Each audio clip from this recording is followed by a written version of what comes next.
Baseplan present video features how to automate your scheduled maintenance estimates for equipment, focusing on the following areas: view upcoming service schedules for equipment, viewing the service schedule and allocate service kit, creating a service kit and allocating parts and labor, creating a service job and populating the estimates, copying service estimates to actuals.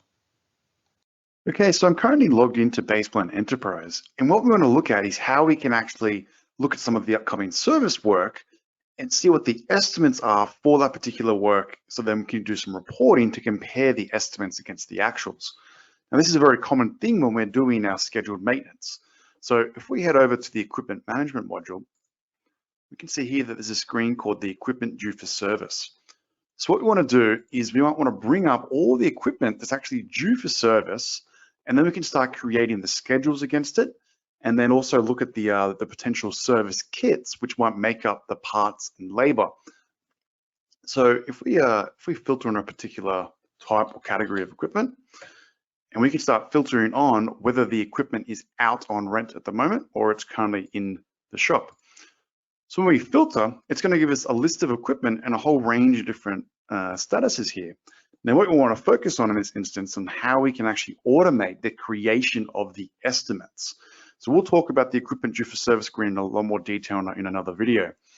So the way that we can actually set up these service kits for this particular service work is if we double click on one of the pieces of equipment here, it'll take me to that equipment card automatically. And I can go up to view and go down to service info. And so this will actually show me the upcoming services that are required. So we can see here there's a 90-day service. And if I double click on this, we can actually see that there's a particular kit assigned to this particular service schedule. Maybe we've got a 1,000-hour service, maybe whatever the scenario is, we can apply different kits to those particular services. So I want to explain why this is important. So now if we go back to our schedule here, and I'll also select one of these particular lines, I have the choice where I can actually start creating jobs and calls. So a job means we're going to create the job directly. A call means we want it to go through the allocation process. So if I was to click on create jobs, and we can see here, we can continue.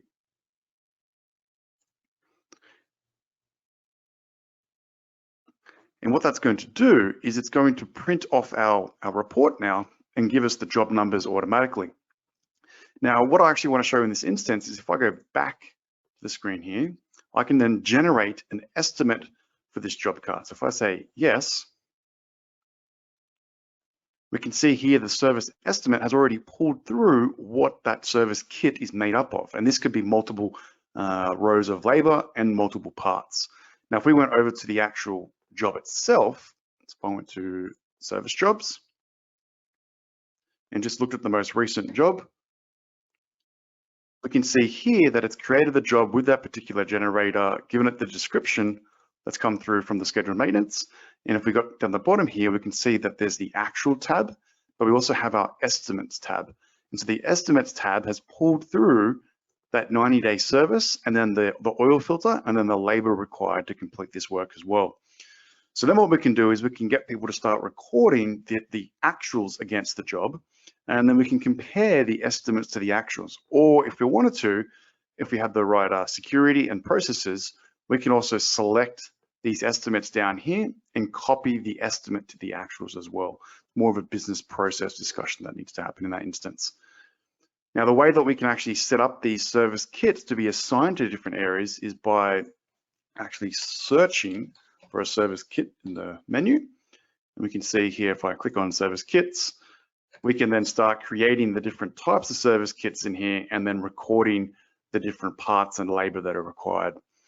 So I hope this is sort of giving you some insight into how you can actually automate some of the estimates on your scheduled maintenance, and it'll allow you to actually do some better reporting on your estimated costs that are meant to be coming in, and also copying across those estimates to the actuals as needed as well. In a later video, we'll talk a bit more in detail around how we can actually use this equipment due for service screen to actually increase our productivity for our service managers. If anyone has any questions or ideas on future topics, please leave a comment in the section below, and I hope to see everyone in next week's Baseplan Presents video.